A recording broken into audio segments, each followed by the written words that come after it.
नमस्कार, भारत चक्र न्यूज में स्वागत है। मैं हूं आपके साथ चंदेश्वर शर्मा।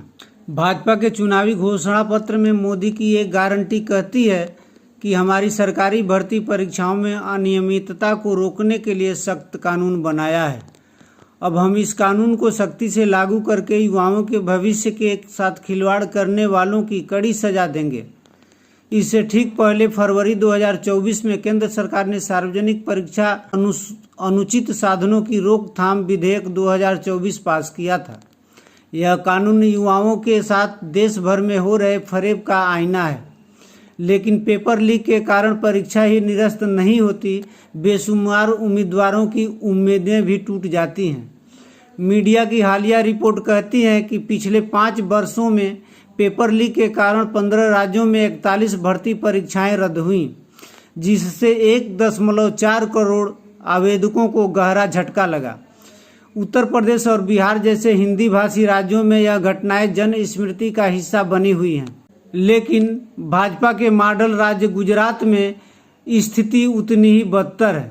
मीडिया के रिपोर्ट से पता चलता है कि सरकारी भर्तियों में हो रहे घोटालों पर पहली कड़ी गुजरात से ही केंद्रित है।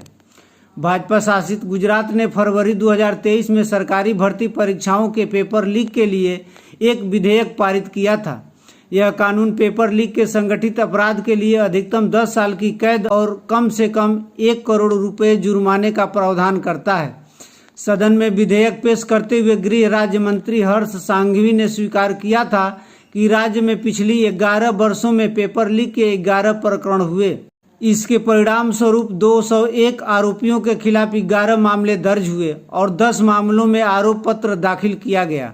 गुजरात का भर्ती घोटाला मॉडल 11 पेपर लीक, 101 आरोपी, चयन बोर्ड अध्यक्ष का इस्तीफा पर सजा एक भी नहीं।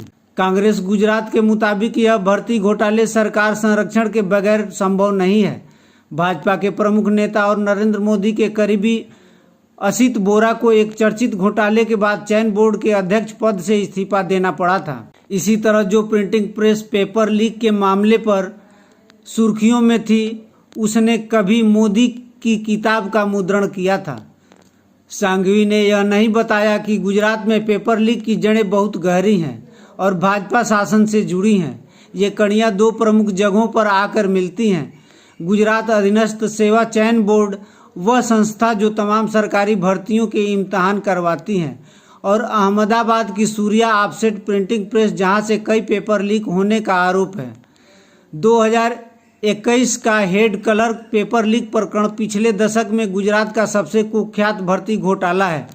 इसने सत्ता को हिला दिया और जीएसएसबी के तत्कालीन अध्यक्ष और भाजपा नेता असित बोरा को राज्यव्यापी विरोध प्रदर्शन के बाद इस्तीफा देने पर बाध्य कर दिया था। साल 2021 में गुजरात अधीनस्थ सेवा चयन बोर्ड ने हेड क्लर्क की 186 सीटों पर भर्ती निकाली थी।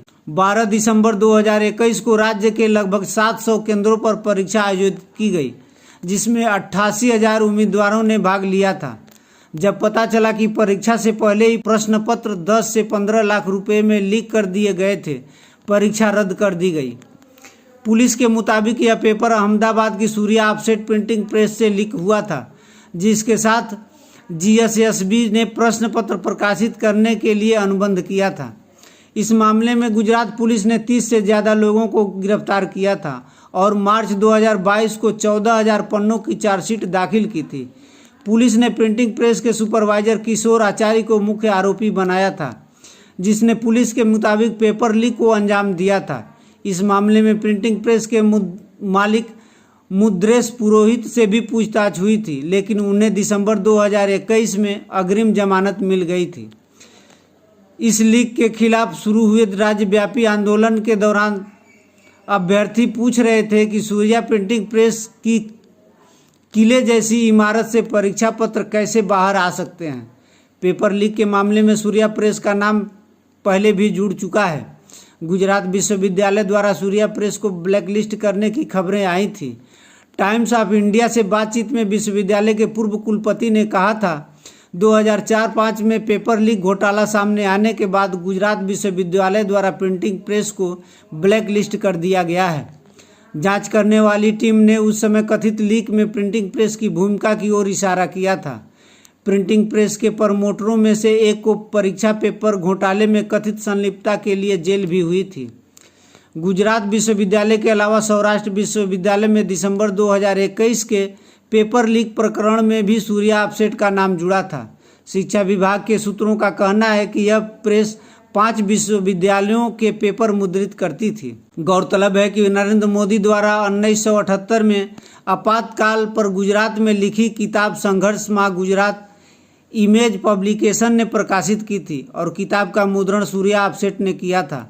नरेंद्र मोदी की वेबसाइट पर उपलब्ध संघर्ष मां गुजरात के PDF संस्करण से पता चलता है कि किताब का पहला संस्करण जनवरी 1978 में, अगला उसी वर्ष मार्च में, तीसरा सितंबर 2000 में और चौथा 2008 में छपा था। जब मीडिया ने प्रिंटिंग प्रेस के मालिक मुद्रेश पुरोहित से head colour paper leak case को लेकर संपर्क किया, उन्होंने कहा, हमारी कंपनी इसमें शामिल नहीं है। यह बात सही है कि हमारी कंपनी ने एक वरिष्ठ व्यक्ति किशोर आचार्य को पुलिस ने पकड़ा था। चार्जशीट में उनका नाम है, वह अभी जेल में है। वह हमारी कंपनी में 30 साल से काम कर रहे थे। पुलिस से हुई पूछताछ पर पुरोहित ने कहा, शुरुआती जांच के दौरान पुलिस ने हमसे जो पूछा हमने बताया। उन्हें कर्मचारियों की सूची चाहिए थी, हमने दी, उसी से उन्होंने किशोर आचार्य की पहचान की। पुरोहित सौराष्ट्र विश्वविद्यालय के पेपर लीक की बात स्वीकार करते हैं, लेकिन कहते हैं कि उनमें उनके प्रेस की कोई गलती नहीं थी। पेपर विश्वविद्यालय से लीक हुआ था। इस मामले में दूसरे लोग गिरफ्तार हुए थे। नरेंद्र मोदी की किताब के मुद्रण पर उन्होंने कहा कि मुझसे इमेज पब्लिकेशन ने संपर्क किया था, जिसके मालिकों से मेरे व्यक्तिगत संबंध है। मेरा नरेंद्र मोदी से सीधे तौर पर कोई परिचय नहीं है। सूर्या प्रेस के स्पष्टीकरण पर गुजरात के कई लोग प्रश्न लगाते हैं। पेपर लीक के खिलाफ होने वाले आंदोलनों का चेहरा रहे युवराज सिंह जडेजा ने मीडिया से कहा, पेपर लीक का सिलसिला इसलिए नहीं रुक रहा क्योंकि पिछली घटनाओं में शामिल लोगों के खिलाफ कड़ी कार्रवाई नहीं की गई और चयन बोर्ड ने उसी प्रिंटिंग प्रेस को प्रश्न पत्र छापने के लिए दिया जो वर्षों पहले पेपर लीक के मामले में ब्लैकलिस्ट कर दिया गया था।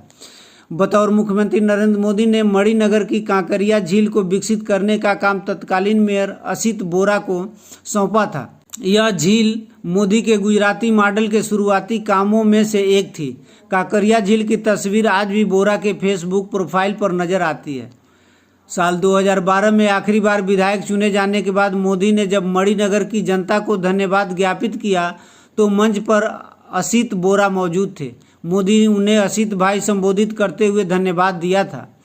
गुजरात अधीनस्थ सेवा चयन बोर्ड की जिक्र होते वक्त एक प्रमुख नाम इसके पूर्व अध्यक्ष असित बोरा का आता है। उनके 4 साल के कार्यकाल के दौरान 2 प्रमुख भर्ती परीक्षाओं के पेपर लीक हुए थे। इसके लिए 15 लाख से अधिक युवाओं ने आवेदन किया था और 12 लाख अभ्यर्थी परीक्षा में शामिल हुए थे। बोरा के कार्यकाल में 61 और आरोप लगे, जिसमें परीक्षा परिणामों से छेड़छाड़ के आरोप शामिल थे।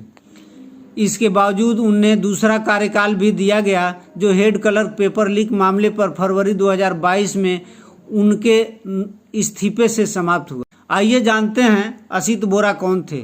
जब अक्टूबर 2010 में वे अहमदाबाद के मेयर चुने गए थे, गुजरात की चर्चित न्यूज वेबसाइट देश गुजरात ने लिखा था, नरेंद्र मोदी के आदमी असित बोरा बने अहमदाबाद के नए मेयर। अहमदाबाद का मेयर चुने जाने से पहले बोरा AMC अहमदाबाद नगर निगम की अस्थायी समिति के अध्यक्ष थे और उससे पहले मणिनगर से 5 बार भाजपा पार्षद रह चुके थे। नरेंद्र मोदी ने गुजरात दंगे के बाद मणिनगर विधानसभा क्षेत्र से पहला चुनाव लड़ा था और 2012 तक निर्वाचन क्षेत्र का प्रतिनिधित्व किया था। कांग्रेस के प्रवक्ता मनीष दोशी का दावा है कि पिछले दशक में सरकारी नौकरी से जुड़ी 14 परीक्षाओं के प्रश्न पत्र लीक हुए हैं। मीडिया से बातचीत में गुजरात भाजपा मुख्य प्रवक्ता यमल व्यास ने इनकार किया कि पेपर लीक मामलों में भाजपा RSS के लोग जुड़े हैं।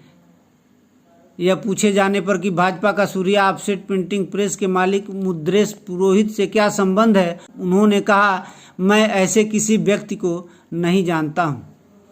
उन्होंने यह भी दावा किया कि नए कानून से पेपर लीक के मामले रुकेंगे और उन्होंने कहा, गुजरात में सभी परीक्षाओं को सीसीटीवी से कवर किया जा रहा है। हम पूरी कोशिश कर रहे हैं कि कानूनी कार्रवाई जारी है। जो भी इस मामलों में लिप्त है उन्हें छोड़ा नहीं जाएगा।